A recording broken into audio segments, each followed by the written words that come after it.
This is the best specimen of this begonia that I have seen so far. ಇದು ಬಂಡೆ ಮೇಲೆ ಬೆಳೆಯೋದು ಇದು. ಹಾಂ ಹಾಂ, ಇದು ನಮ್ಮ ಇಂಡಿಯಾದ್ದು ಎಂಡೆಮಿಕ್ ಅಂತಾರೆ. ಅಂದರೆ ಇದು ಬೇರೆ ಎಲ್ಲ ಕಡೆ ಸಿಕ್ಕೋದಿಲ್ಲ ನಿಮಗೆ. ಇದೆಲ್ಲ ಅಪರೂಪದ ಗಿಡ. ಇದು ಇಷ್ಟು ಚೆನ್ನಾಗಿರೋದು ನಾನು ನೋಡಿರಲಿಲ್ಲ. ಹೂವೆಲ್ಲ ಆಗಿದೆ. ಇದು ಹೂ ತಿನ್ಬೋದು ಗೊತ್ತಾ? ಒಂದು ಹೂ ತಿಂದು ನೋಡು, ಹುಳಿ ಹುಳಿ ಇರುತ್ತೆ. ಒಂದು ಹೂ ಕಿತ್ಕೊ, ಸಣ್ಣದು ಒಂದೇ ಒಂದು.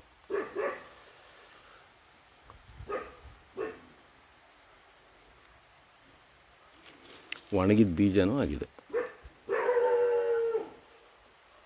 ಸ್ವಲ್ಪ ಸ್ವೀಟ್, ಸ್ವಲ್ಪ ಇದು. ಹಾಂ, ಪುಳಿಸಿ ಅಲ್ವಾ? ಹಾಂ, ಚೆನ್ನಾಗಿ ನೀರು ಕುಡಿಸಿದ್ರೆ ಒಳ್ಳೆ ಟೇಸ್ಟ್ ಇರುತ್ತೆ ಅದು.